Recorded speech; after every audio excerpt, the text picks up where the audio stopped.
Hello, welcome to Device Life. Sorry that we weren't able to do this in person tonight. We hope to be able to do it in person tomorrow night and also Tuesday night. But we're glad that you could join us on the live stream for our session this evening. Before I get started, I just want to let everybody know if you do have any questions or any comments along the way, we'd love to hear from you on that. We have people monitoring the various social media feeds for those questions and comments, and I actually plan on addressing some of those along the way as well. So please don't hesitate to chime in if you see fit. I'm going to start us off with just a brief word of prayer this evening, and we're just going to jump in. Let's pray. God, we thank you for this evening, and we thank you for the warmth of a warm building. We thank you for the technology that allows us to continue to do this, even though the weather is pretty rotten outside. God, I pray that you would help us as we process through our technology, what our technology does to us and for us, and think about it from a biblical worldview. And we pray this in Jesus' name. Amen. I actually want to start tonight with two different verses that are going to frame up what I want to talk about this evening. The first one is a verse that I referenced in church this morning. It's in Ephesians chapter 1, and this is in the context of Paul's prayer for the Ephesians church. And he says this in verse 17. He says, "I keep asking that the God of our Lord Jesus Christ, the glorious Father, may give you the spirit of wisdom and revelation so that you may know him better." He says, I keep asking in my prayers, when I'm praying for you, these are the things that I'm asking for. I'm asking that God would give you a spirit of wisdom and also a spirit of revelation. The word revelation there probably would be best understood as discernment. And what Paul is saying to this Ephesian church is he's saying, listen, if you're going to live your life faithfully in your community, you're going to need a wisdom and a revelation or a discernment that only comes from God. You're going to need these things in order to navigate your world well. And what's true for the Ephesian Christians, I believe, is equally as true for us. If we're going to be able to navigate this world, live our lives well as we're following Jesus in this world, we're going to need the spirit of wisdom, and we're also going to need a spirit of discernment to be able to. The way I really understand discernment is it's sort of like if you remember being a kid. At least this is what I remember being a kid in the summer months, going in the backyard, and we had a little stream that ran behind our house.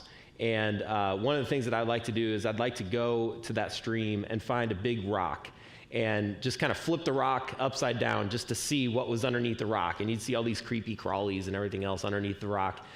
That's really what this word discernment means. It means to kind of lift it up, to lift up the rock and see what's underneath. And what Paul is saying is, as we're living our lives in this world, that's the kind of discernment that we need. We need to actually be able to look beneath the surface of things to find out where the truth really lies. And we're going to need to do that specifically in regards to technology, which we're going to get to here in a moment. The second verse that I want to reference is in 2 Corinthians. This is in 2 Corinthians chapter 10, and I'm going to start reading in verse 3. Paul says in this passage, "For though we live in the world, we do not wage war as the world does. The weapons we fight with are not the weapons of the world. On the contrary, they have divine power to demolish strongholds. We demolish arguments and every pretension that sets itself up against the knowledge of God, and we take captive every thought and make it obedient to Christ." We take every thought captive and make it obedient to Christ. What Paul is prescribing here is he's encouraging us to thoughtfully engage our world, to take every thought captive and bring it into obedience with Christ. And the way that I apply that to something with technology is we've got to subject the technology that we're living our lives with every day. We've got to subject this technology to a biblically shaped Christian worldview. So we've got to understand it from the perspective of our discipleship as we follow Jesus. And so what we're going to focus on tonight is we're going to focus on learning to think well, learning to think biblically about technology. And so the first thing that I want to do is I want to talk in broad strokes about how we engage and interpret the culture around us. Because if we're going to understand technology, if we're going to understand things like smartphones and social media and all these other things, we've actually got to become the type of people who learn how to read the culture in general, to make sense of the culture around us. Again, think about lifting up that rock and seeing underneath it. We've got to have the eyes of discernment to actually see beneath the surface of things to understand what's really going on, what the truth actually is. And so what I've put up here on the screen is I've just put some principles that we need to keep in mind when it comes to just reading our culture in general, and then eventually we're going to apply it to technology specifically. So there's a few things that I want you to know about culture, about that word culture, what we're referring to when we talk about culture. The first thing is this, that culture, broadly speaking, when we talk about culture, what we're really talking about, what we make of the world. What we make of the world. And I want to read this passage from Genesis 1 to kind of frame up what I'm saying here. In Genesis 1, starting in verse 27, this is what it says. So God created mankind in his own image. In the image of God, he created them, male and female, he created them. God blessed them and said to them, be fruitful and increase in number, fill the earth and subdue it. Rule over the fish in the sea and the birds in the sky and over every living creature that moves along the ground. Then God said, I give you every seed-bearing plant on the face of the whole earth and every tree that has fruit with seed in it. They will be yours for food. And to all the beasts of the earth and the birds in the sky and all the creatures that move along the ground, everything that has breath of life in it, I give every green plant for food. And it was so. And God saw all that he had made. This is verse 31. And it was very good. And there was evening and there was morning, the sixth day. And I want to go back to, again, verse 28. God said, be fruitful and increase in number, fill the earth and subdue it. So God actually gives, all the way back in the garden, he gives human beings two tasks, two principal tasks. This is what we were created for in the Garden of Eden. He says, first of all, be fruitful and multiply. So he said, and that doesn't just deal with with offspring, although that's a part of it. Part of what is meant by that command, be fruitful and multiply, is to be fruitful in the world, to make something of this world, to cultivate this world. The second thing that he says, though, is he says, don't just be fruitful and multiply. He also says, rule over and subdue the world, manage this world, oversee this world. A part of what it means to be made in the image of God, which is what Genesis 1 talks about, is that we are left here, we are created to rule over what God has made and to rule over it in a responsible way, in a way that honors God who made us in his image. So we were given two tasks from the very beginning. We were given the task to be fruitful, to be creative, if you want to think of it that way. To be creative, and also just to make something of this world, to bring order to this world. And we have here in Genesis chapter 1, the creation of culture. This is where culture was really born, where we were given this task by God to make something of this world. So culture, broadly speaking, is really what we do with this world. So recording a song, that's culture. Building a school, that's culture. Falling in love and getting married, that's culture. Culture is what we do with this world that God has placed us in. Number two, the second point that I want to make, though, about culture, and this is really important, is that culture is the expression of abstract values. And here's what I mean by that. Give you an illustration. So today is Valentine's Day, okay? So imagine you're young and in love. A young man falls in love with a young woman. So this feeling that the young man has, this is an abstract feeling. Love is an abstract feeling. But our human nature is we want to come up with some way to enact or to put into being this abstract feeling. So how do I demonstrate to a young woman that I love her, that I have affection for her? Well, in our culture, there's any number of different ways that you can go about doing that. One way that you could go about doing that is you could go to a florist and you could buy a dozen roses, and you could bring those roses to her house and give those roses to her as a token of how you're feeling. Now, if you think about that objectively, if you think about what you're doing there objectively. You're literally giving her 12 dead plants. That's what you're literally doing. You're giving her 12 dead plants. But of course, in our culture, we understand that those 12 plants actually mean something different. Those 12 plants actually represent an abstract feeling. They represent an emotion. And so it's more than just the giving of flowers. It's the expression of something that is abstract. And all culture is this way. I was in the Philippines years ago now. I was in the Philippines doing some teaching, doing some preaching.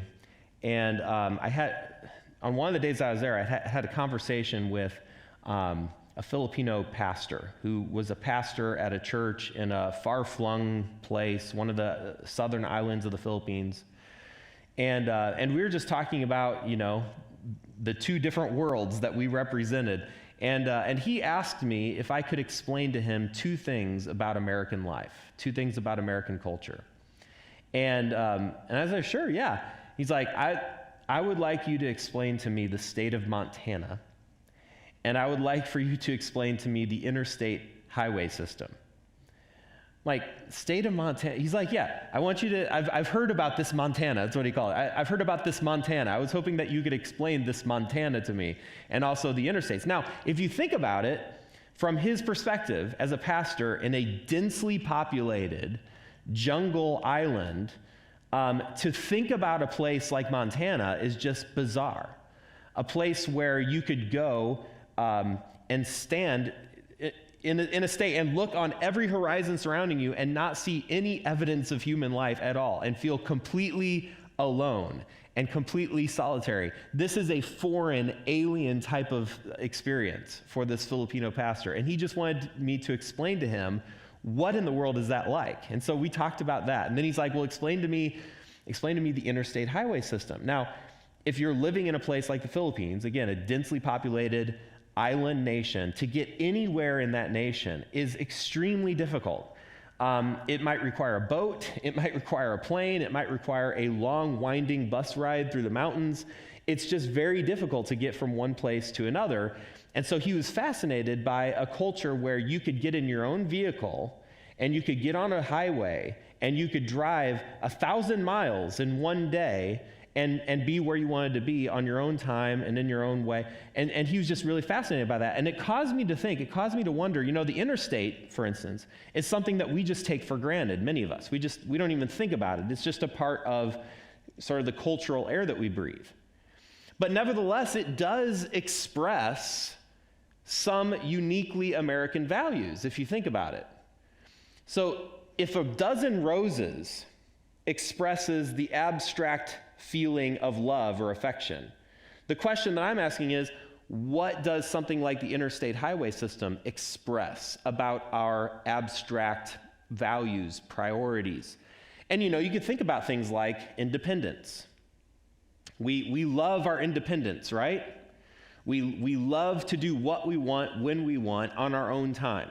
That's an American value. We love speed and efficiency. I don't want to have to stop in every little town along the way. I want to be able to go when I want, how I want, and as fast as I want.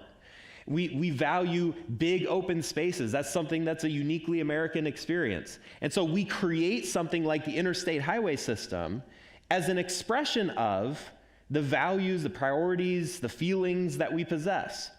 And the same is true about really every element of culture around us. Everything that we see, if you just look around the room right now where you're watching this feed, if you just look at the various different things in your room, your couch, your TV, the pictures, the paintings that might be on the wall, everything in your home as you're watching this video is some sort of expression of an unexpressed value, an unexpressed priority or commitment. That's why it exists in your home in the first place, because it's some way to express that value and commitment. Are you watching this on a large flat screen TV? That's an expression of some sort of value and commitment in our culture. So the question that we've got to ask when we're looking at culture, again, as we're picking up the rock and looking underneath to see what's really there, the question that we have to ask is, what are the values being communicated by this element of culture. And we're going to apply that specifically to technology here in a moment.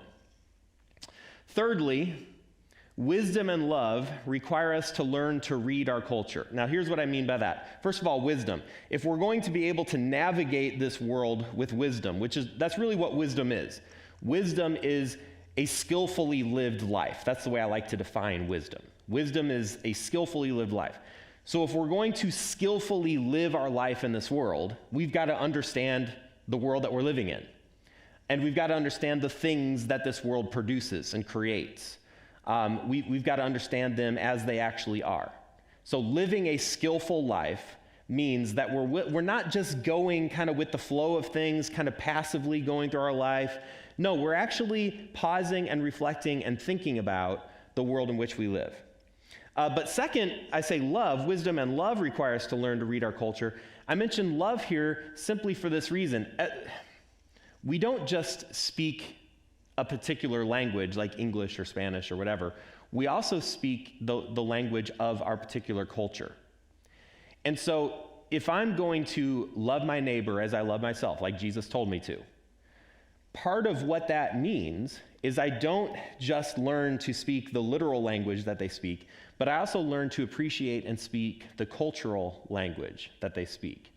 One of the ways that I express love for my neighbor is I care enough about her or I care enough about him to understand the cultural world that they live in so I can speak their language. At Ozark, we have a degree program in intercultural studies where we prepare students to serve the Lord in all sorts of different ways, both domestically and internationally.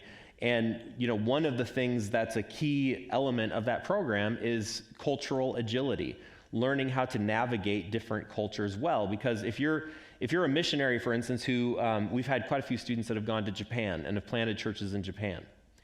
Well, the first thing they have to do when they move to Japan is they spend an entire year just in language study, just learning that language and learning to appreciate the unique things about the Japanese culture. Because if you're going to be effective for the gospel in a culture, you have to be able to speak that language.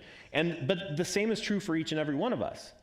If we're going to be able to navigate our world well and navigate it effectively and to love our neighbor, we've got to learn to speak the language of culture.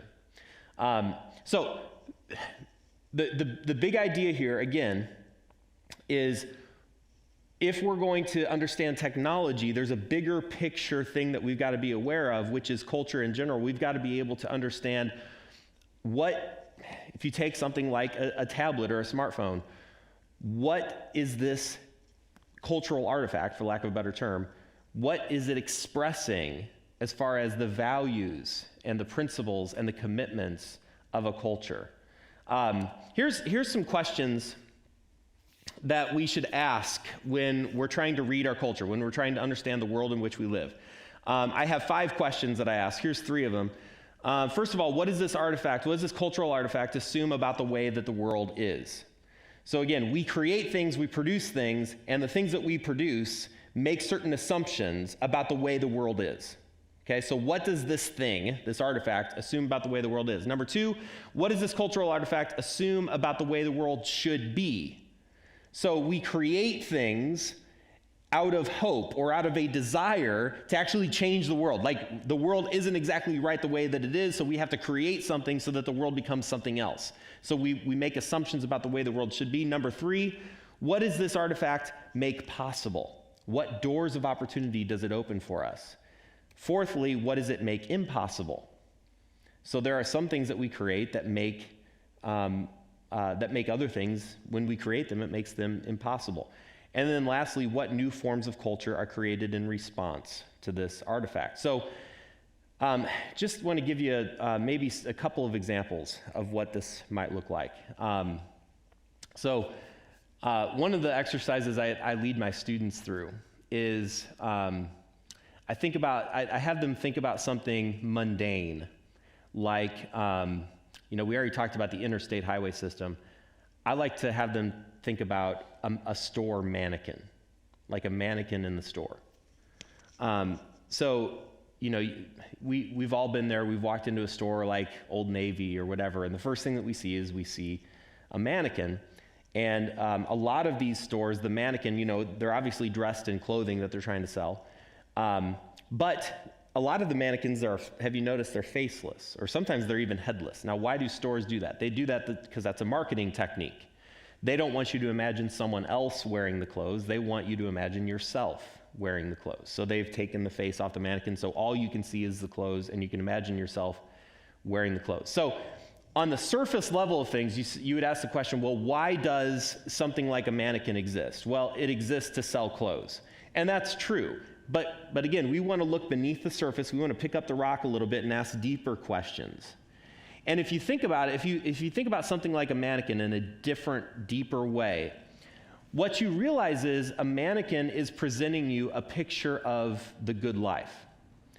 What a mannequin is saying is, you walk into a store and you see the clothes on the mannequin, and what the store wants you to think is, if I just buy these clothes, compared to the shabby clothes have you ever noticed how when you walk into a store, you immediately start to think about how shabby your own clothes are and how shabby your own shoes are? Shoes are the worst this way. But that's what they want you to think. They want you to look at the mannequin and they want you to think, oh man, if I just had that shirt, or if I just had those pants or whatever, then I would be just incrementally happier. But that's the path to the good life. Now, when you start having that internal conversation with yourself, they know that they've won. Because now you're seeing the world from their vantage point, from the vantage point of the mannequin. You're starting to think, now, if I were wearing those clothes, yeah, I would be with it, I would be cool, I would feel good. And so you buy the clothes. You buy the clothes, and initially you do feel better. You feel incrementally better about your life. But then what happens the next time you come to the store? The next time you come to the store, the mannequin has changed its clothes. Brand new clothes, brand new definition of the good life. And now we're left thinking to ourselves, well, now, I've got to buy these clothes, because if I buy these new clothes, then again, I will be incrementally happier with my life.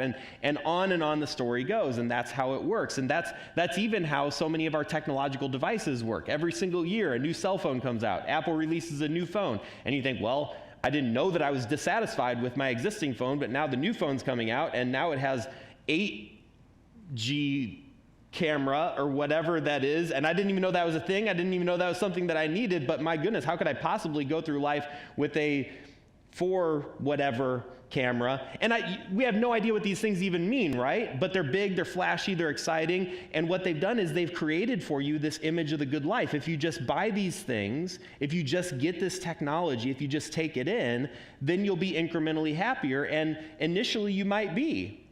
But then what happens? It starts to wear off.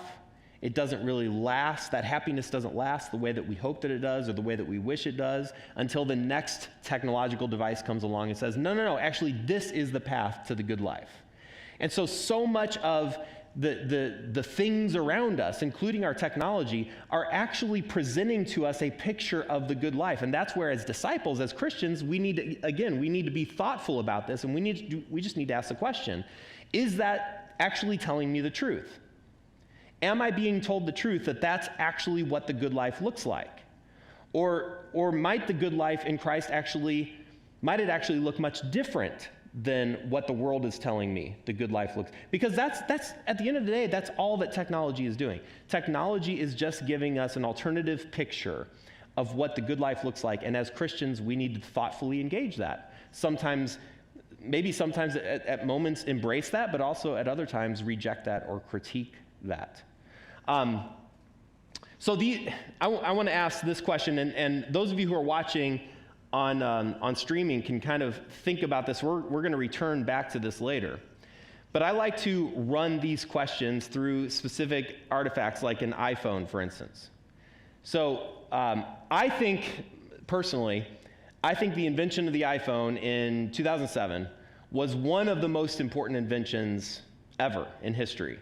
And that might be a bit of an overstatement, but I don't think it's much of an overstatement, that the iPhone just changed that much about what it means. To me, the difference between an important piece of technology and just a gadget or a trinket or a toy is to the extent to which it changes the nature of what it means to be human.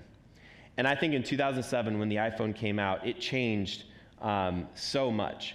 And so I like to run something like an iPhone through these 5 questions. What does the iPhone assume about the way the world is?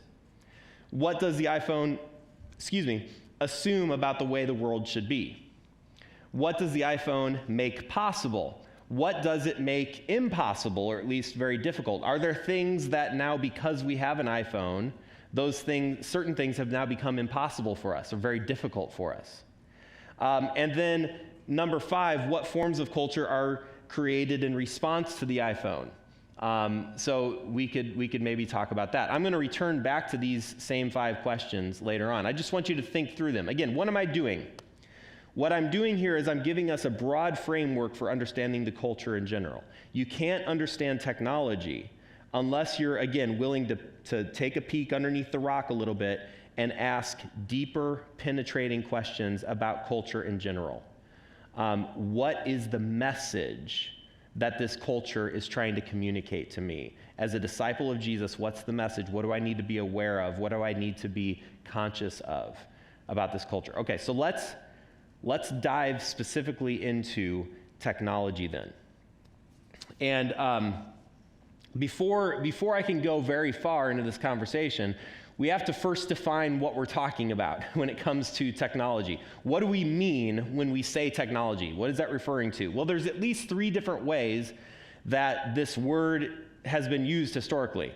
The word technology is actually a combination of 2 words.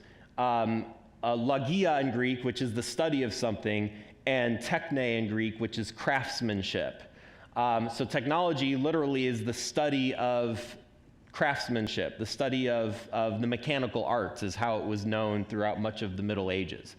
But the word technology in English is a pretty new word. It hasn't been around for very long.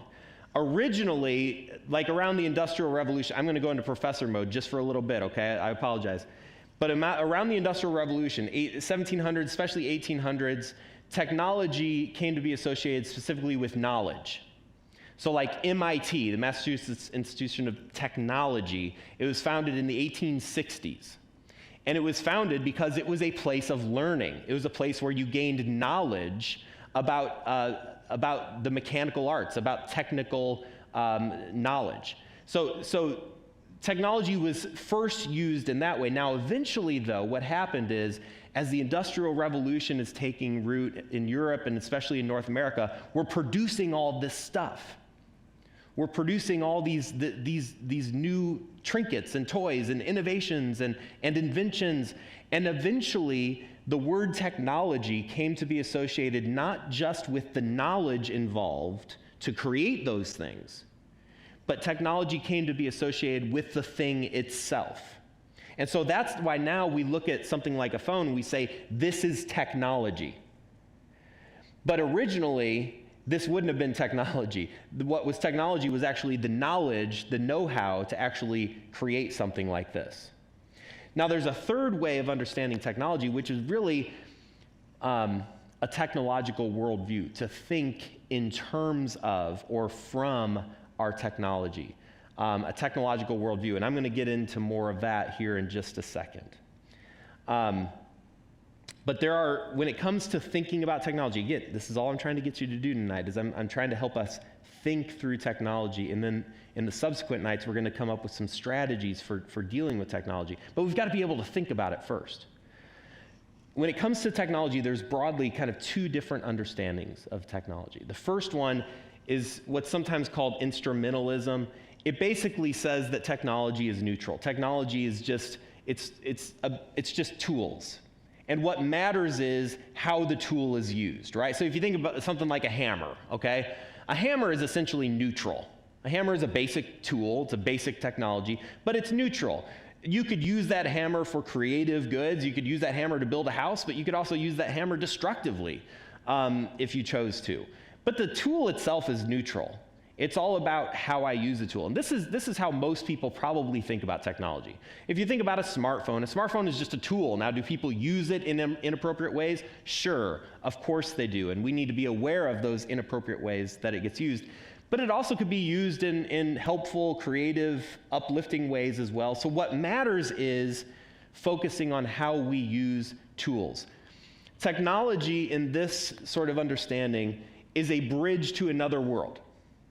So we create things in order to create a smaller, more efficient, more controlled world. You think, I mean, even go back to the Garden of Eden, and you think about when sin first entered the world, and the curse that came about because of sin. So both, the woman was cursed with pains of childbirth. This is going back to Genesis chapter 3. The woman was cursed with pains of childbirth. The man was cursed with thorns and thistles, and farming now would be more difficult for the man as a result of sin. Both of those curses dealt with this command to be fruitful and multiply. Both of these curses dealt with, now you will have difficulty when it comes to making something of this world. And so much of the technology that we've, really, you could argue all of the technology that we've produced since then, is a way of mitigating the curse. It's a way of actually making things easier for ourselves in this world. And so technology is a bridge. It's a bridge to create a smaller world, a world that we can manage a little bit better. It's a bridge to a more efficient world, so we can be more effective, more productive. It's a bridge to a more controlled world. So we bring the chaos of this world under control. This is why we create tools. This is why human beings have always created tools, so that we can gain control of the world around us. Technology, historically, has always been sort of an enhancement of human agency. I have three different eras up here. 1650 to 1850, this 200-year era, technology was really geared in this era towards the enhancement of our strength. So you think about the steam engine, for instance. Technology in the Industrial Revolution was about making us strong. It was about enhancing our or otherwise limitations when it comes to our physical strength. That led to, starting in around 1850 to 1950, technology was geared towards enhancing the senses. So you have, like, the creation in this era, you have the creation of the camera, of the radio, of the television. So you have all these inventions, all this technology. It was no longer focused on making us physically stronger or physically more capable. Now the technology was focused on making our senses more enhanced, so we could see more, so we could hear more, so we could experience more. But again, the technology that we've created is all about making us more than we already are. That leads to, in 1950, up until today, a different era in technology, which is really about the enhancement of our brains. It's about the enhancement of our brains. It's this information age. So now we have access to information that would have been otherwise undreamed of by any other previous civilization. So we've gone from enhancing our strength to enhancing our senses to now, in this current age, it's all about enhancing our knowledge, the things that we can know, that we now have the ability to plug into this vast network of all human knowledge, both past and present. And it's an amazing tool that we've given to us, or that we've created. It's also an amazingly dangerous tool that we've created as well. That leads to this second philosophy of technology. And this is the philosophy called determinism. And this philosophy says you're naive if you think that technology is neutral. Technology is certainly not neutral. Technology changes us in ways that are often outside of our control. Now, you can think about this in a common sense way too. My 15-year-old daughter, she's learning how to play the guitar, okay?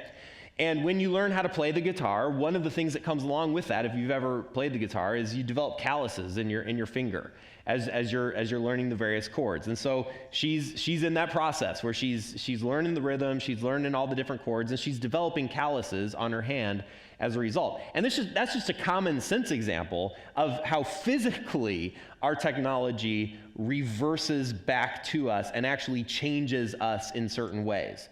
And there's all sorts of technologies that are like that, right? So I spend way too much time reading on my tablet, and that has physically affected my eyes in certain ways. And all technology is like that to some degree or another. There's this boomerang type of effect where, yes, we use it to make changes in the world, but it also makes changes in us as a result. We're different after we use technology than we were before. And that's basically what determinism is saying. Determinism is saying that technology, as we're using it, the tool is also using us. The tool is also changing us into a different kind of person. And there's one author, his name's Neil Postman, brilliant author. He's written several really important books on technology. But in one of his books, he talks about how different societies and different cultures actually go through 3 stages when it comes to technology. The first stage, he says, is a tool-using stage, where we create new inventions, we create new tools, and those tools are used to solve practical problems. Like a good example of a tool-using culture is actually if you think about ancient Rome, and they did amazing things technologically, amazing things. Like they had running water and paved roads and all these amazing different things that they were able to use, but they used technology in a way that they were using it to solve practical problems. We need to get water to a vast city like Rome. Well, how do we do that? We create an aqueduct system. We create a sewer system. We have this problem where we want to get a large army from point A to point B. How do we do that? Well, I guess we got to invent roads. So they basically use technology to solve problems. That's a tool-using culture. Tool-using cultures eventually become technocracies, where there becomes this negotiation between traditional values, traditional norms, even traditional religion, and new technologies and new innovations. So there's this conflict, there's this crisis and conflict that exists between the old and the new. So you think about various times, especially during the Middle Ages, like the story of Galileo, as he invents the telescope, and he starts challenging, through this invention of the telescope, he starts challenging traditional norms, traditional beliefs, and so those two worlds they have to negotiate, and they come into conflict. That's a technocracy. Eventually, what happens, though, is technocracies give way to technopolies. And a technopoly is when basically a culture becomes governed by technology. And earlier I mentioned how technology can become a worldview. When technology becomes a worldview, that's what we call a technopoly, where we think from the vantage point of technology.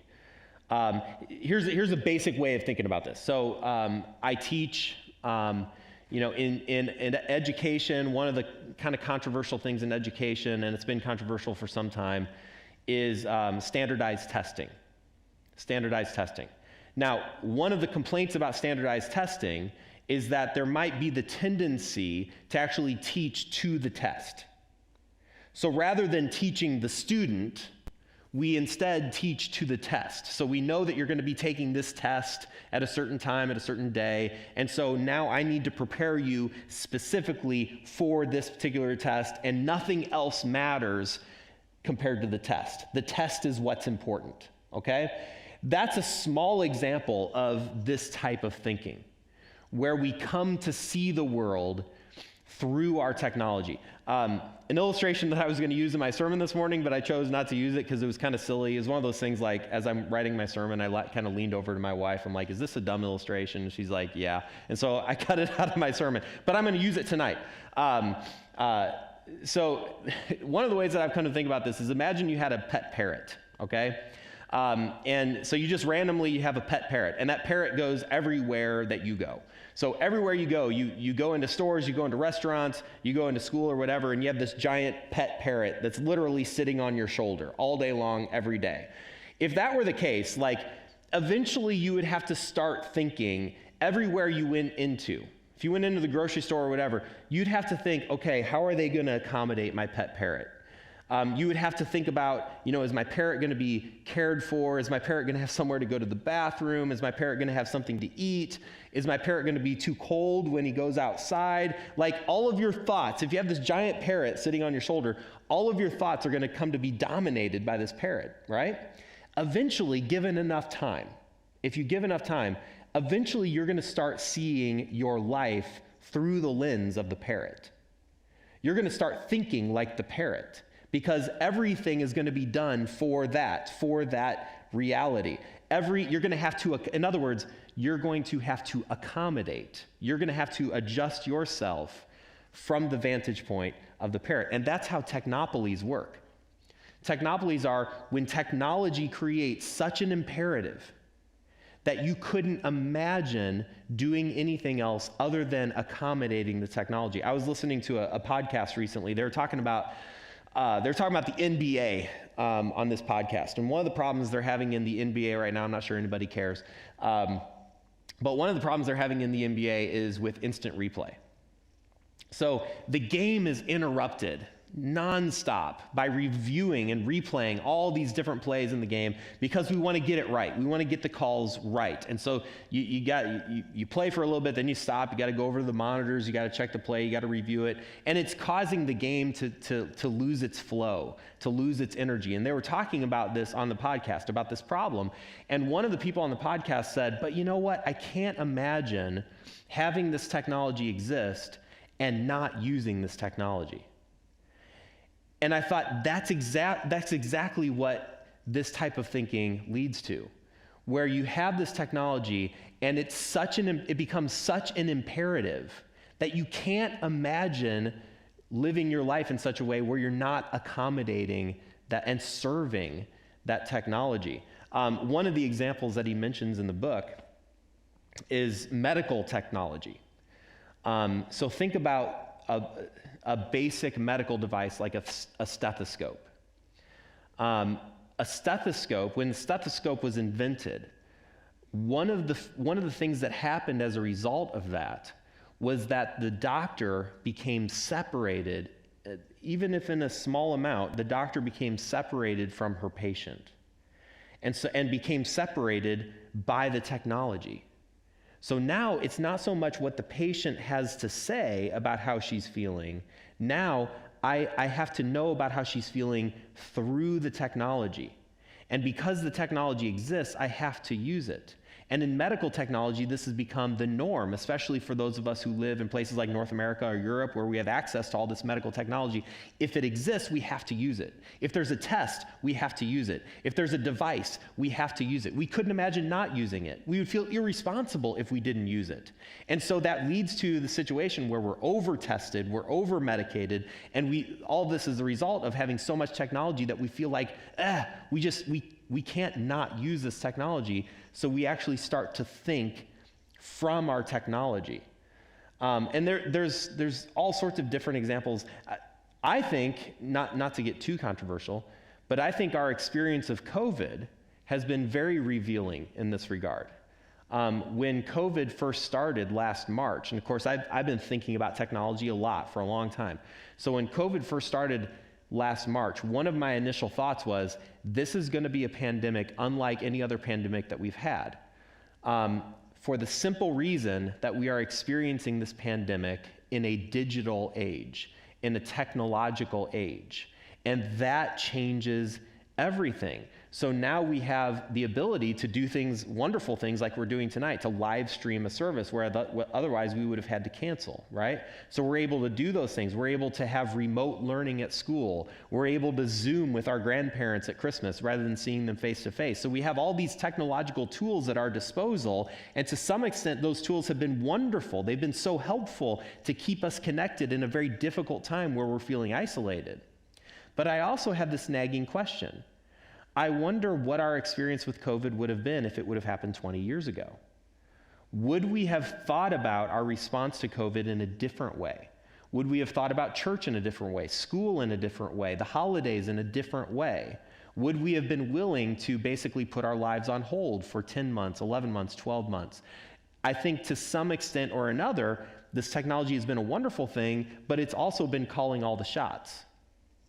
our technology has been dictating to us what can be possible and what shouldn't be possible. And that's the type of thinking that goes on in a technopoly, where we take all of our cues from our technology. We don't think about our devices. Okay, we don't think about our phones. We actually think from our devices, from our phones. That's how powerful these devices have become in our lives. Just some examples of this. So I think these are 5 of the most important inventions that have ever been made. Okay, there's a lot of difference of opinion in this regard as far as the most important inventions. By the way, I think the first invention, at least the first invention recorded in Scripture, is probably the invention of language. When Adam names the animals, I think the invention of language there is probably the first invention recorded in Scripture. But as far as relatively modern inventions, I think these are probably the 5 most important modern inventions. So over here you have the mechanical clock. Of course, you realize there was a time before clocks. So there was a time before time. And clocks originally were invented by monks living in monasteries. And the reason why they invented clocks is because they wanted a way to standardize their prayer times throughout the day.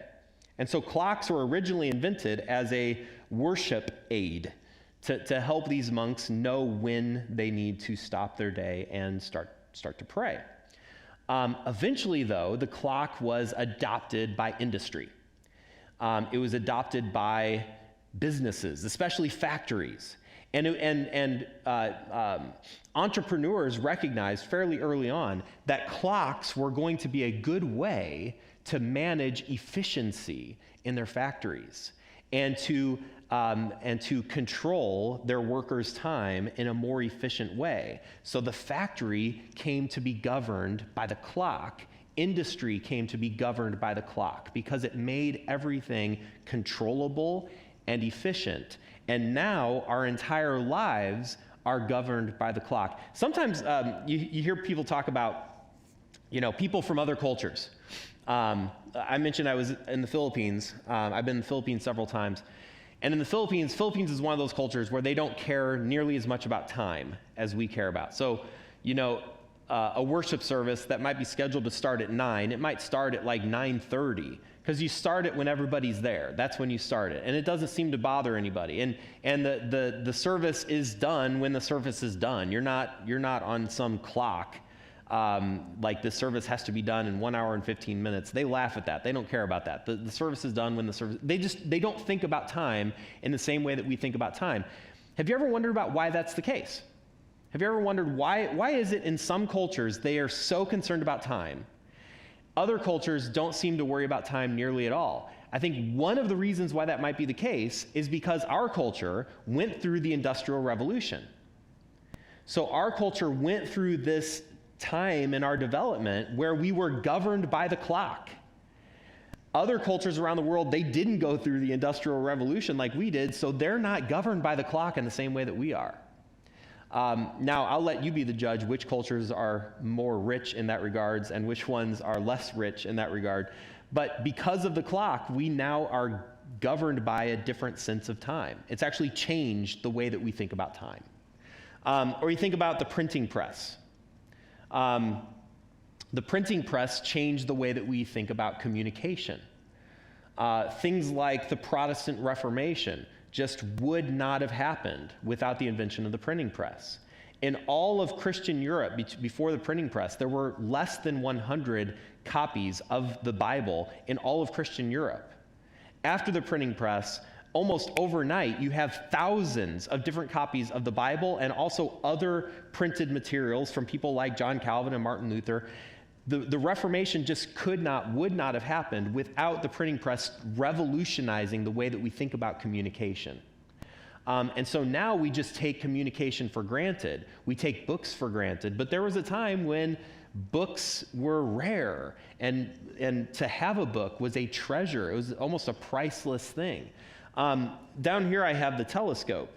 So the clock changed the way that we think about time. Printing press changed the way that we thought about communication. The telescope changed theology.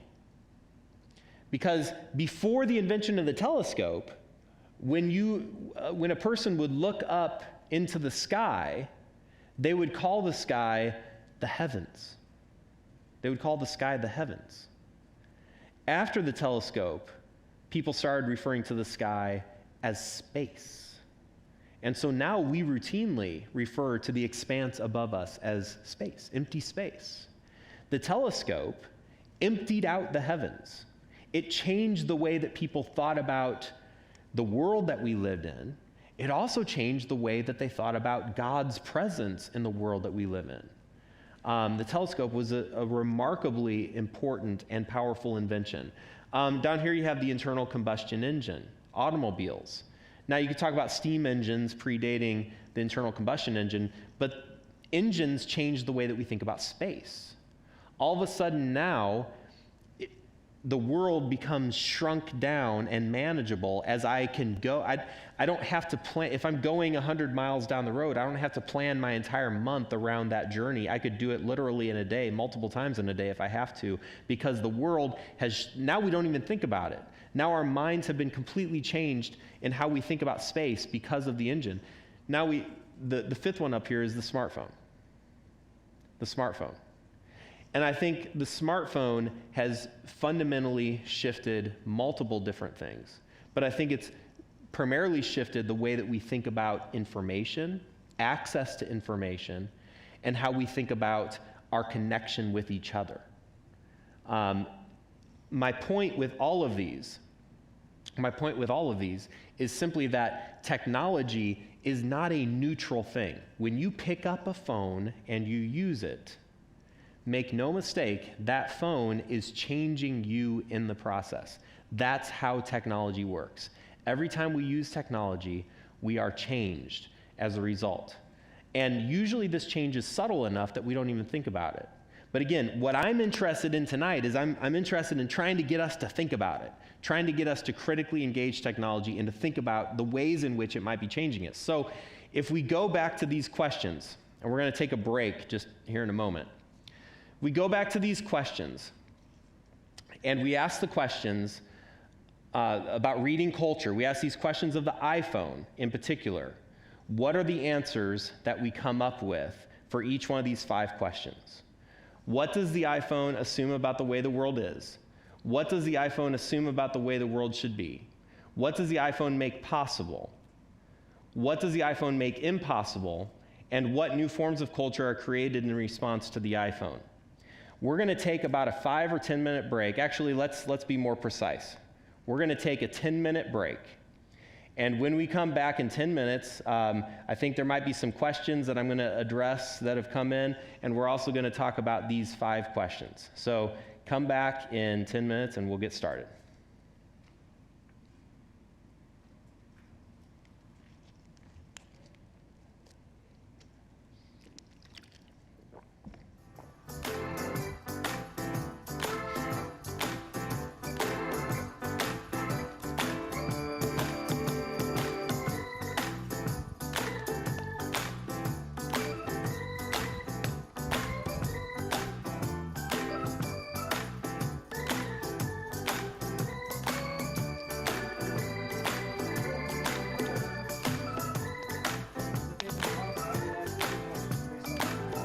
Okay.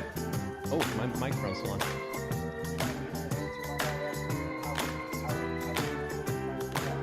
Yeah.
And we're back. I got a message from someone watching the live stream in response to the question about how technology has maybe changed our experience with COVID. And this was the response. Someone wrote that if COVID had happened 20 years ago, she probably wouldn't think about it every day like she does now because of the technology. She feels like it has robbed her of some peace. And I could definitely appreciate that and understand that, especially, very early on in this pandemic, we're shared these numbers and these graphs and these trend lines every single day. And so I remember last spring waking up, and I still do this from time to time, although not nearly as much now, but I would wake up every morning, and the first thing that I would check is I would have this feed on my phone, this news feed that would update me on the latest numbers in regards to COVID. And I told myself that was a way of just, quote, staying informed. But what it was really doing was it was keeping me anxious, and it was causing an extremely high level of fear and anxiety, and it was causing me to be short-tempered and just kind of very emotional. And I recognized that part of the problem was I actually, in that moment, had access to too much information. That's one of the things that we're going to talk about tomorrow night, I think, is what it means for us to live in a world where we have just too much information at our disposal when our brains aren't really capable of handling that constant onslaught of information. But that is a unique thing in regards to COVID. We have this global pandemic happening, but what technology does is it shrinks the world down to such an extent that we have access to information from really every corner of the globe. And so everything, the extreme global has now become extremely local. And so all the information around us is now brought to our front door. It used to be brought to our front door in like the traditional newspaper. But with a newspaper, you could actually take time to digest the information. You wouldn't get all the information like a fire hydrant. You could just kind of slowly digest it and deal with it. But now we're taking in information like a fire hydrant, and we don't know how to process it. We don't know what to do with it. We're bombarded with all this information, and we don't know how to interpret the information. We're bombarded with all these stories, tragic stories, awful stories, terrifying stories coming at us from every different direction, and it just leads to this chronic sense of unease and anxiety. And rather than just being more informed, what we find is we're just so much less at peace and at rest. And I'm thinking about that even as a disciple of Jesus, when I've been called to be at peace with God because of the hopes and the promises that we have in Him, but that peace that I'm trying to experience with God is challenged at every turn by this constant bombardment of information. And I'm not saying that it's good or virtuous just to put our heads in the sand and tune out the world and pretend that this information isn't there. But we do need to have some discipline in regards to, we can't just open ourselves up constantly every day to this flow of information, because it will overwhelm us. And I think it has overwhelmed a lot of people, and it has created a sense of fear, a sense of foreboding, anxiety. And that has, to some extent or another, it's made the pandemic even worse because of this constant access to information, and also a craving for information, right? Like we feel like we can never get enough information. And I'm just as guilty about this as anybody else. And so yeah, I like that comment, because this is something that I've felt personally, that because of technology, it's made it more difficult to experience peace in the midst of this particular storm. And there's all sorts of other things that we could think about, how technology, and again, I don't want it to be perceived that I'm just negative and against technology in this particular moment. I'm not. I think, it's been a wonderful thing to be able to remain connected with people through technology. And, but it's also one of those things that we also need to be critical, and we have to assess and evaluate whether or not everything that's been given to us because of technology in this particular moment is actually good for us. I had, and I'll talk more about this tomorrow or the next day, but one of the classes that I teach at Ozark is on technology and theology and kind of the intersection between the two. And the first time that I taught that class was last spring. And so I taught the class in a weekend seminar format. So I taught it in February, and then all the assignments in the class were sequential each week after I taught the class. And so I designed these experiences with technology after that class. And one of the assignments that I gave my students was on March 15th of last spring, the students were told to find a church that offered a virtual worship service and attend that virtual worship service and write about your experience going to that. Little did I know when I designed that assignment that on that particular Sunday, almost everybody would be thrown into a virtual worship service. But hearing the students' responses to that particular experience was eye-opening for me, because my students said, I've come to recognize that this technology is a gift. We can continue to worship with each other, and that's an awesome thing. I can continue to see my family, and I'm so thankful that I have that opportunity. I can't be with them physically right now, but man, isn't it a great thing that FaceTime exists, and all of that's true. All of that's true. But we also have to ask, the other questions. Is this moment shaping us in particular ways that maybe aren't for the best or aren't for our good? And that returns us back to kind of these questions up here. When it comes to a powerful technology like the iPhone, there are just some questions that we have to be able to ask about the iPhone and how it might actually be changing us. So what does the iPhone assume about the way the world is, and what does it assume about the way that the world should be? Well, there's all sorts of different ways to answer those questions. But I think the principal way that I would answer that question is smaller. The iPhone assumes that the world isn't small enough, and so the iPhone wants the world to be smaller, more accessible for us. We need more information, we need more access, we need more speed. So the iPhone is a way of connecting us to each other and fostering that connection in even more meaningful type of ways. That's the value. If we're thinking about what is the value of this piece of culture, that's the value that the iPhone communicates. The iPhone communicates this value of connection, this value of making the world smaller so that we could all be connected, not just to each other, but also connected to information about our world.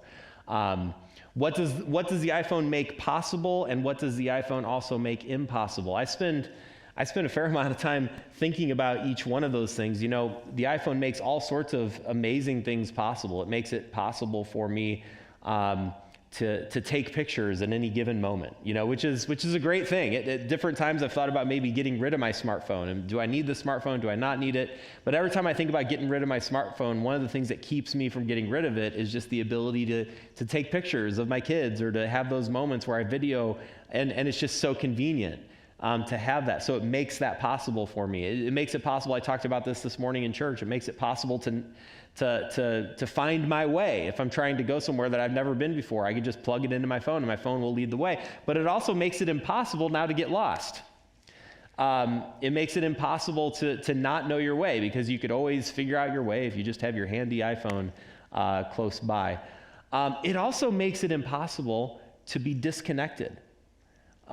It makes it impossible to be untethered. One of my assignments for my class is my students have to take an hour-long walk without their phone. And it doesn't seem like that's a very dramatic thing. Like, it doesn't seem like that would be such a big thing. But for some of my students, that's a fairly big ask, to take an hour-long walk by yourself without that security blanket of having your phone close by. And it led to, at least with some of my students, experiencing some amount of anxiety about that assignment even. Is it safe? Is it safe to walk outside without having my phone close by? Am I putting myself in danger in doing that? And that's just how much we become tethered by our technology, that now it's hard for us to imagine a scenario where we're not constantly connected. And how many of us are guilty of this, right? So we send a text to someone, or we call someone or whatever, and they don't respond immediately right away. And we're like, why are they dodging me? Why are they not responding? Are they ignoring me? Are they like, what is the problem here? Did they drop their phone? Now it's broken? Are they in trouble? Do I need to be concerned? Like, because we assume that everyone is connected at all times. And if I need to reach out to you and talk to you or whatever, I should be able to do that whenever I need to. Because again, it's made it impossible to become untethered. It's made it impossible to be disconnected. And we should probably ask the question, we should probably wonder if that's a completely good thing. If that's a good thing for us to actually always be tethered, to always be connected. Is that a good thing for me personally? Is that a good thing for me spiritually even? But you realize that's one of the ways that it's reshaping what it means to be human. That now what it means to be human is that we're constantly a part of this network of people, always connected, never disconnected. And we're always, for lack of a better term, we're always on. And we're never off. Even when we're sleeping, I shared this statistic in church this morning. 1/3 of teenagers, they can't even sleep through the night without being connected. They're waking up in the middle of the night to check their phones, to see if they've gotten text, to see if they've gotten a notification, because it's impossible for them now to be disconnected. So this is the type of thing that I want us to think about in terms of technology. I don't want us to just be mindless about technology. I want us to be mindful about it. And that doesn't necessarily mean we throw it in the trash can and walk away, but it does mean that we learn to ask good questions about the technology that we're using. There's a book written by two authors. Heidi Campbell is the primary author of this book. She's a professor at Texas A&M. She's written a ton of stuff on technology and its intersection with religion in particular. And she pointed out in this book that these are the conditions of life now for us living in this networked society, in this networked world. That this is what our lives now look like. She talks first about what she calls remix culture. And what that means is living in a constantly networked culture, in a constantly networked society. What we tend to do is we tend to pick and choose different elements and different things and just recombine them and remix them together for our consumption. The way that if you watch an advertisement on TV for a Google phone or an iPhone or whatever, there's a current iPhone commercial that does this. What they really advertise to you with this technology is they advertise creativity. Oh man, you buy this phone, you're going to be able to make a film just with this phone. Or you're going to be able to record music just by using this phone. Like, what they're really advertising to us is creativity. Look how much you'll be able to be creative with this device. But the reality is, based on studies, less than 3% of the time that we spend on our digital devices is spent in creative activities. Less than 3%. The overwhelming majority of the time that we spend on devices is either in communication, so think about like texting, social media, so communication, or consumption. Just, in other words, watching other people's creativity. And so what a digital society, what a network society looks like is everything, all of culture becomes kind of garbled together. Everything is kind of mixed together. So because we're constantly on our devices, because we're constantly on our phones, everything just kind of blends together on our devices. There's no discrete culture anymore. There's no local culture anymore because everything is there accessible to us on our devices. They also talk about constant contact, and I already mentioned that. The first thing that my kids do when we walk into a new place, a hotel, a restaurant sometimes, a church, the first thing that they ask is, hey, do you know the Wi-Fi password? That's the first thing on their lips, because now it's become such a part of our cultural assumption that we need to be connected at all times. I can't be in a place where I don't have access to connectivity. We're constantly connected. And this is one of the things that digital technology is different than other technologies, because it used to be the case that, and it still is to some extent, like specialized technology, like you think about the technology that a doctor uses. You have to have expertise to use that technology, and you also have to go to a location to use that technology. But that's not how phones work. Phones, you have to have very little expertise, very little. I mean, a toddler can figure out how to basically use a phone. Very little expertise, and it goes with you. You don't go to the technology always goes with you. So you're always on, you're always connected. One of my favorite things that we do as a family is we love to camp. We love going camping. We have a little pop-up camper, and every summer we take the camper out and we go find some park somewhere in the nation, hopefully that doesn't have any cell service. It's a wonderful thing. It's a cleansing thing for us to actually be in a place where there's not even the temptation to be online, to be on our phones, because our phones basically are just dead at that point. And it's hard at first when you're in a situation like that, but eventually it becomes just sort of refreshing and reinvigorating, like, oh yeah, this is nice. It's nice to not always be connected. But that's what life in a network culture is. We're constantly connected. Individualized control. We are in the driver's seat in regards to a networked society. We personalize our experience online, our experience on our devices. Everything is under our individualized control. So our devices are actually shaping us, they're discipling us to expect that. So our technology gives us this expectation, hey, listen, I've been picking on smartphones a lot, but think about something like streaming services where most of us watch our television now through things like Netflix or Hulu or Amazon or whatever. Those streaming services are awesome because they allow you to do what? You can watch whatever show you want. As long as it's on their platform, you could watch whatever show you want, and guess what? You get to watch it when you want and how you want. You are in the driver's seat. And that's why so many people are attracted to streaming services. If I go to cable or if I go to satellite, for the most part, I'm on their schedule. I have to watch shows according to their schedule. I have to watch it when they're on, or maybe I'll DVR it and watch it later, but then I got to deal with commercials, and that's just a hassle. So it's better if I could just watch it how I want, when I want. So technology, digital technology, really emphasizes individualized control. I get to control my life. I get to control what I want to do, how I want to do it. And we deal with that now in so many sectors of our culture. I deal with this in education, where you have an entire generation that's kind of been discipled by digital technology, and now they bring a lot of those same expectations with them to the college classroom, where I need to be in control of this experience. And by the way, the experience needs to be innovative, it needs to be efficient, it needs to be all these things that I've come to expect because of my digital technology. Now I'm going to bring that to the classroom with me as well. Publicized privacy is another condition of a network society.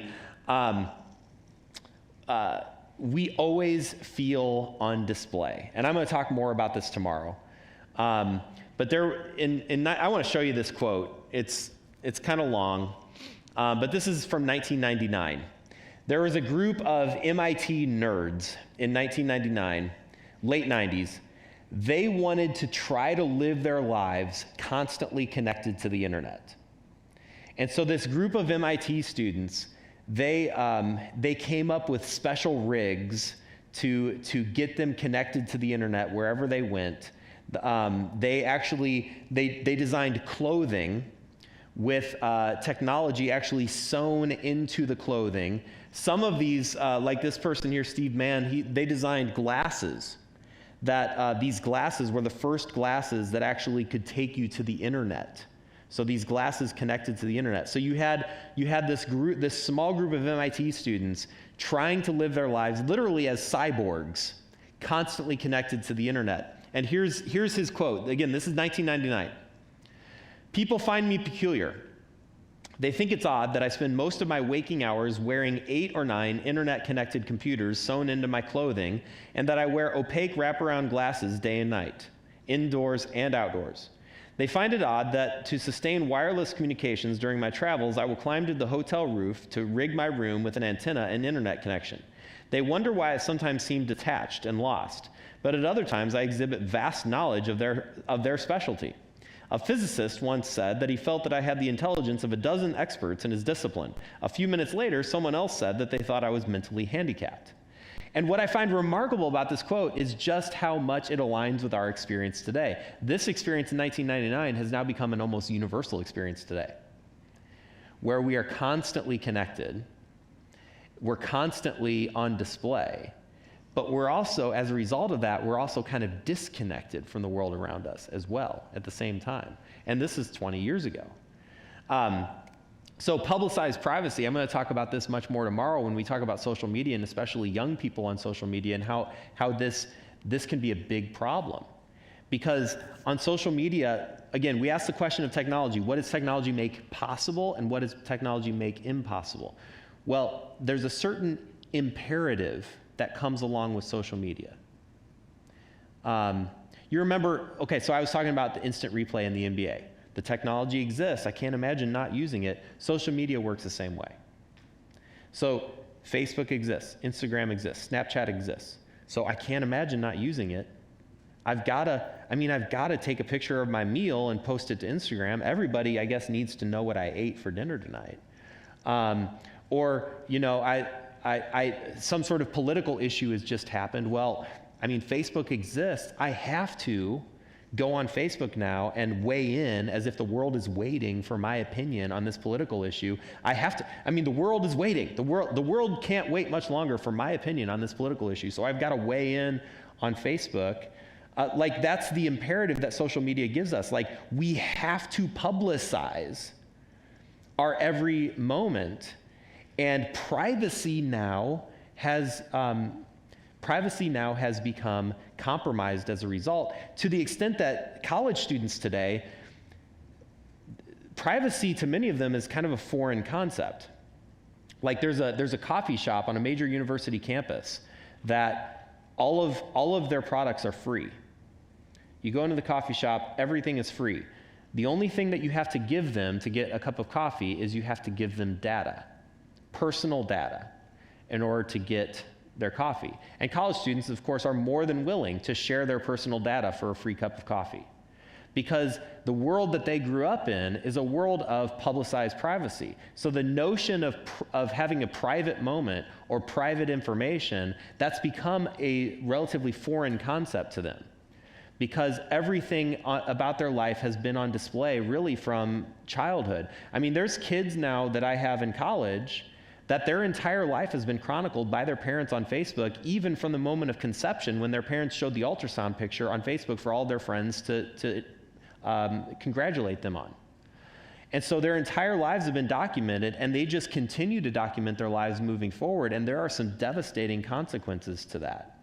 And that's having a devastating impact on our young people that we really need to be mindful of. So if you're watching at home, I really hope you tune in tomorrow, because we're going to talk more about that particular issue tomorrow. But we're living in an era of publicized privacy. These are, and we could probably add to this list, but these are all different ways where our society is changing because of the reality of our digital technologies. Now, I'm going to close with this. I'm not going to go much longer tonight. But I'm going to close with this, because this will lead into some of my comments tomorrow. The theme of tonight has been trying to learn to think well about technology. Again, lifting up the rock and seeing what's underneath, what's really going on there with digital technology. And we've just been able to kind of skim the surface. But when it comes to integrating or understanding technology with theology, I like to look at it through the lens of creation, fall, and redemption. This is the basic story of Scripture, right? Scripture starts with creation, Garden of Eden. Scripture then quickly moves to the fall. Sin enters into the world and all the consequences for that sin. And really, all the rest of Scripture then is the story of redemption, the story of fixing what went wrong because of the introduction of sin in Genesis 3. This is the trajectory of Scripture. Scripture moves from creation to fall to redemption. And so when I think about technology, I like to think about it through those three lenses. And so, quickly, what does the doctrine of creation tell me about technology? Well, first of all, this. It tells me that technology is good when it confirms or when it affirms creational goods like the following. So first of all, Christians should not be anti-technology. And the reason we shouldn't be anti-technology is because God created this world good. And he put us in the world, and he said, you made in my image, you are very good. And he gave us, as I mentioned earlier tonight, he gave us this creational task to rule over the world and to be fruitful and multiply in the world. So technology is in service of God's intended design for us. So technology is not in and of itself evil, and Christians shouldn't believe that technology could be a gift. Technology could be a wonderful thing. Technology helps to treat cancers and to, help spread the gospel around the globe, and technology could be put to all these wonderful ends. So a Christian shouldn't believe that technology is inherently wrong, evil, or corrupt. It is good, especially when it affirms creational goods, like, for instance, the goodness of physical creation. Technology should affirm that this world around us is good, and we have a responsibility to tend to this world, to be stewards of this world in a good and productive way. So technology should affirm that physical creation is good.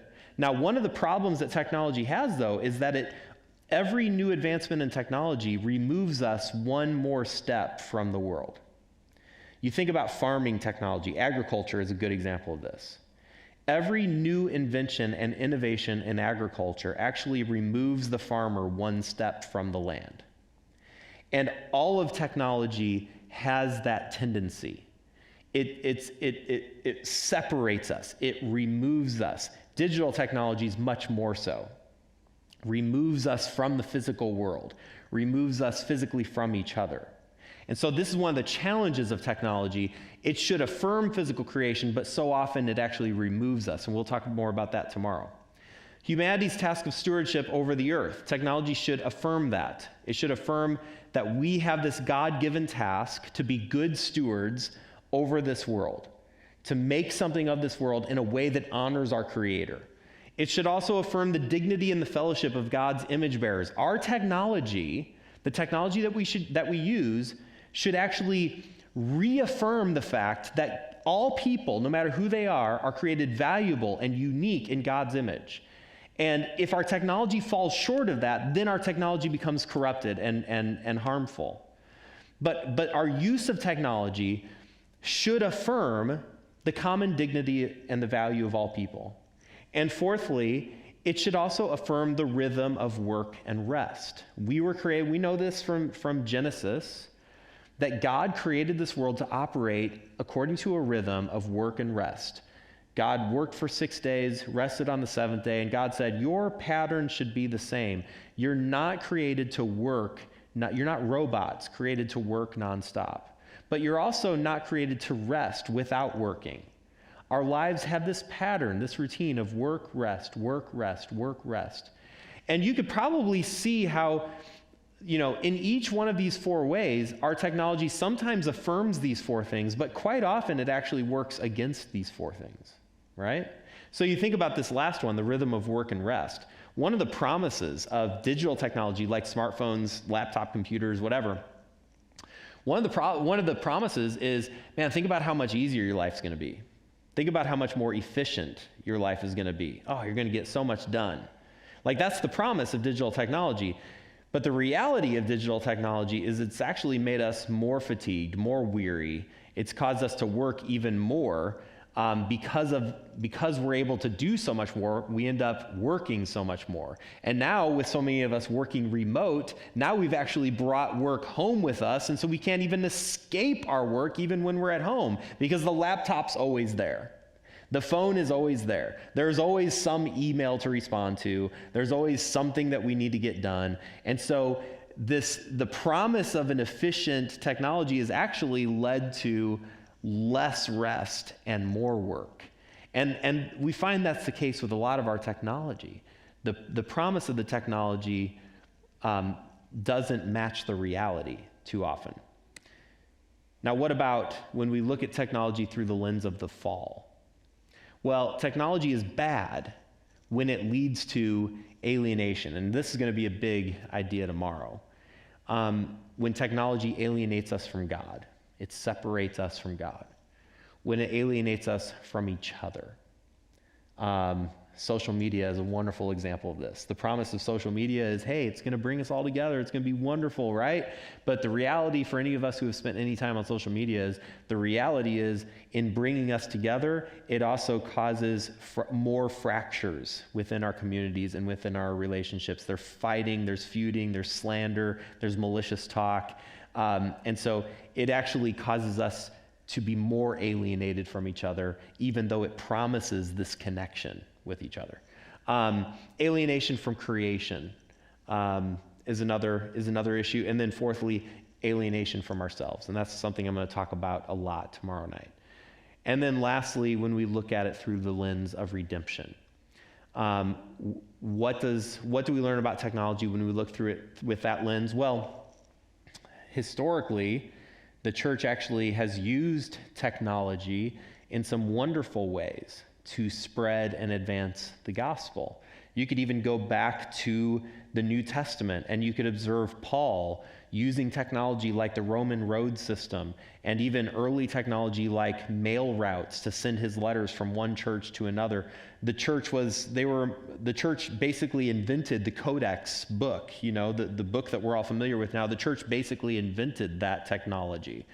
And even into the modern day, the church has leveraged mass media technology to great benefit, going back to the gospel tracts in the 1800s, radio ministries in the 1920s, TV ministries in the 1950s and 60s. The church has always been keen to adopt technologies to spread the gospel. And now through digital technologies like streaming services, the internet, we continue that legacy today.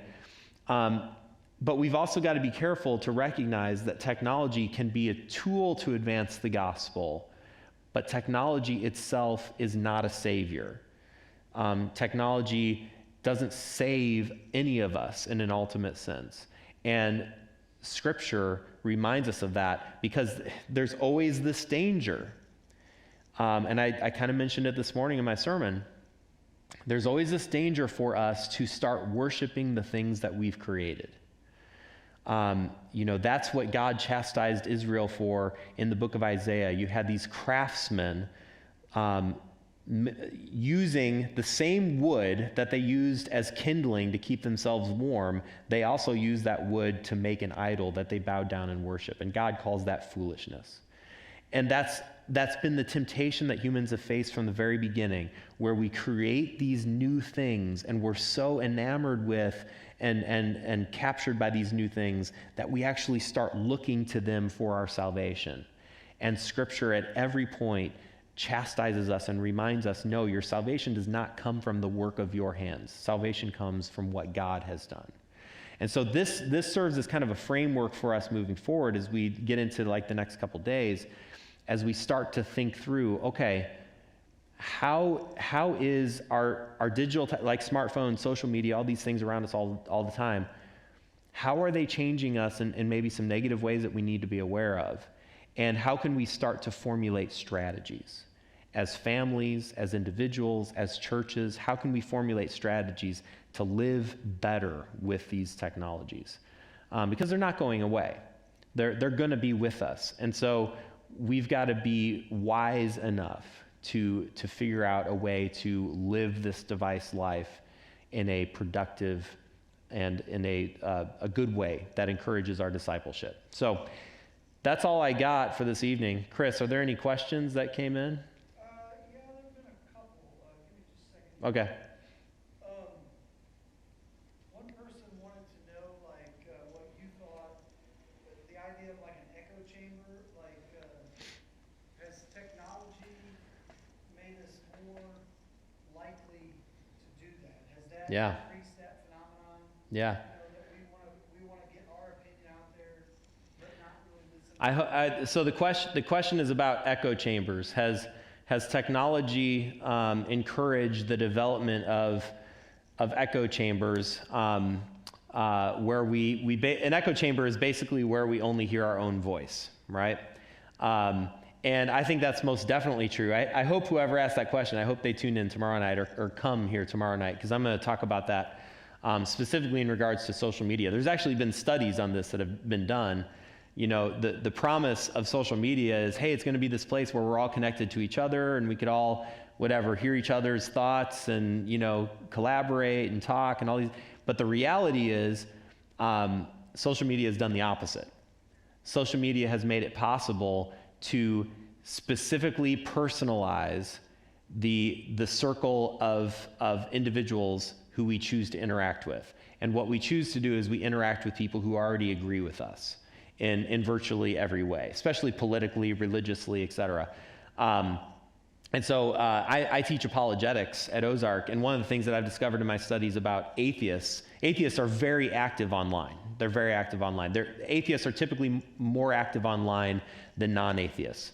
And one of the reasons for that is because atheists generally feel a little bit isolated in their everyday life, especially if they live in certain parts of the country, like perhaps Missouri or in the Bible Belt or whatever. And so what atheists tend to do is they gravitate towards online communities where they have people who are affirming their atheism.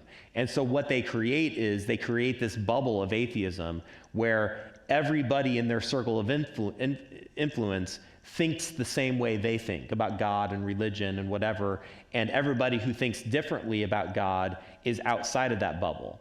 And so it's a way of insulating themselves from contrary views, from contrary opinions. And that's just one example of a community that does, but all communities do that to some. Christians, evangelicals do the same thing on social media to some extent or another. But there's been studies on political echo chambers about conservative-leaning people on social media and liberal-leaning people. And what they found is those two groups almost never interact in a meaningful way online. Whenever they do interact, they typically are yelling at each other. But they hardly ever interact because they're all isolated in their little bubble. Now think about that in terms, I hate to come back to this, but think about that in terms of COVID. Now there's some people that are, we're all living our lives online. And there are some people that every time they go online, the people that they're interacting with are basically saying, oh, don't worry about it. COVID's not really a thing. It's not really something we should be stressed about, whatever. That's their bubble. Then other people, they're going online and their bubble, everybody's freaking out. Everybody is completely panicked and fearing for their lives literally every single day. So you have two people, and these people might actually live right next door to each other in the same town. But because they're occupying different internet bubbles, one person is completely paralyzed with fear because of COVID, and the other person is almost flippant to the point of just being irresponsible in regards to COVID. And they're living two alternative realities. And neither one of them understand each other. They both think each other is crazy. Why do they think they're crazy? It's because the feedback they're getting from their bubble online is constantly telling them that anybody outside of that bubble is crazy. And that's kind of how social media works. Social media, do you know there are more people today that believe the earth is flat than there have been at almost any other time in human history? You think, well, how in the world could that possibly be?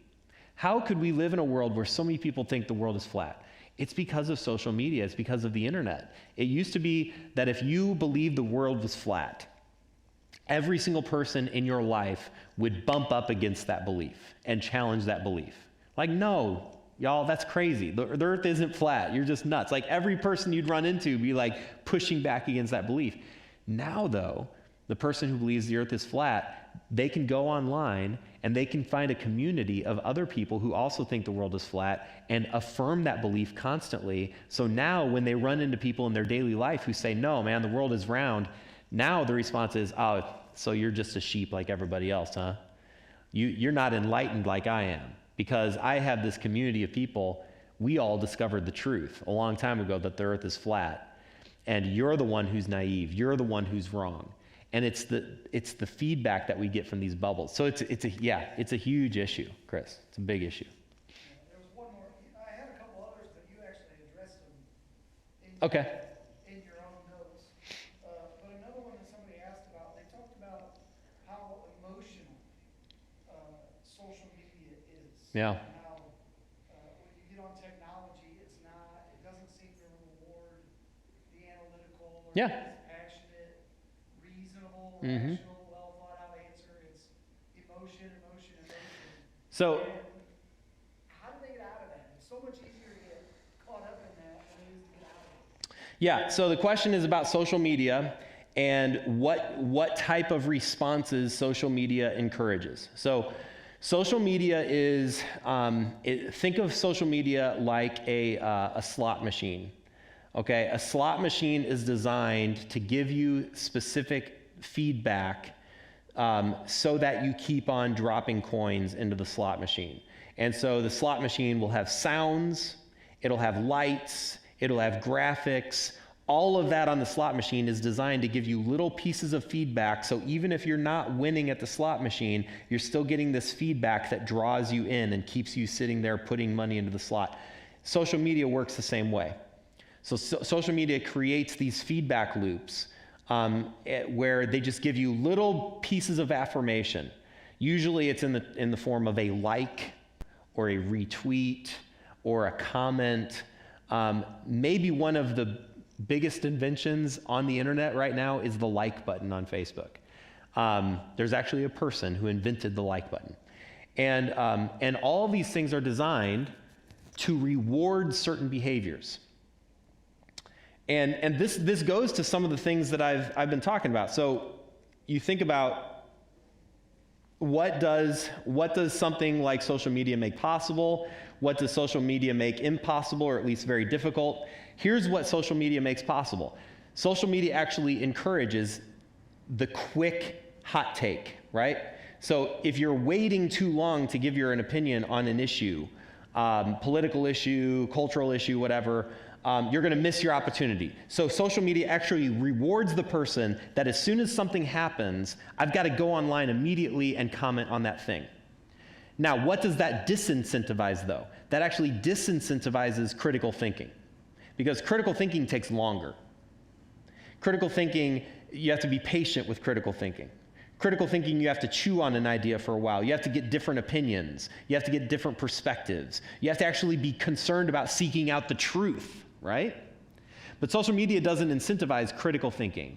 Social media incentivizes quick responses. Not even quick thinking, quick responses. And so quick responses are naturally what? They're naturally more emotional. They're going to be more emotional. They're going to be tinged with anger or hostility or fear, because that's how our emotions work, quick responses. And so with politics especially, this has been the case. So we are incentivized to be quick in our responses, to be emotional in our responses, and the more emotional and quick we are, the more outrageous we are, the more likes we get, or the more retweets we get, or the more comments we get. And it's all like sitting at that slot machine, and the slot machine is saying, hey, just one more coin. Just drop one more coin in there. That's all you, and it incentivizes to stay on the social media and to keep on putting in our hot takes so that we can get that feedback. It also, Chris, one of the things we're going to talk about tomorrow is how technology leads to alienation, and specifically alienation from others. Social media is the combination of both oral culture and written culture, but it's the worst of both worlds. Because, like, a tweet isn't literature, right? A Facebook post isn't literature. but yet we post something online, and whatever we post online is meant to represent who we are, to represent our thoughts. Now, but there's no additional context there. You don't know what else has been going on in my life surrounding that post. You don't know my emotions that actually went into that. Like, you know nothing about the broader context, or at least very little about the broader context. All you know is the words that have been posted on that social media feed. So what that causes us to do is, when I see somebody post on Facebook, I actually detach who they are from their words. And their words come to be associated or come to be representative for who they are. So now, instead of seeing you as a fully formed person, a three-dimensional person made precious in the image of God, rather than appreciating you as a person, now all I have is your words on the screen. And we call that dehumanization. I've dehumanized you. And so because I've dehumanized you, I can now attack you in malicious ways, in ways that I would never attack you if you were sitting across the table from me. But I can attack you in all sorts of hostile, malicious ways because I have disassociated you from your words, and all I care about now is your words. And it's one of the many ways that social media actually encourages us to dehumanize each other. This is one of the problems that kids deal with in regards to cyberbullying. Cyberbullying is really rough for two reasons. One reason that it's rough is because of what I was just explaining, that it incentivizes kids to be awful to each other in ways that they would never necessarily be awful if they were in the same physical space as the other person. So you can kind of hide behind a screen. The other problem with cyberbullying is because we're always connected, because we're never disconnected from our devices, now our kids are growing up in an environment, a unique environment, where the bully doesn't just exist at school. Matter of fact, school might be the safest place from a cyber bully. Now, the bully actually gets to live in the same bedroom as you. You actually never get to leave the bully behind. When you go home, the bully's there. When you're at church, the bully is there. Everywhere you go, the bully is with you because the bully is on your phone. And so cyberbullying is so much more devastating for that reason, because it's incentivizing dehumanization, and also because we never are able to leave it behind. Did you have anything else, Chris? Okay. Well, I think I'm going to wrap it up with that. I do hope if you're able to watch us online tonight, that you'll also tune in tomorrow night, or if you're able to be with us physically, we hope to be able to do this physically tomorrow night as well, 6 o'clock, same time. And so what we're going to talk about tomorrow is we're going to continue some of the conversations that we started here at the very end. We're going to talk more specifically about some of the different ways that this technology is affecting us in our relationships, in our personal lives, in our spiritual lives, and start to get to the place where we're forming strategies on how to live better with this technology. So we hope to see you then.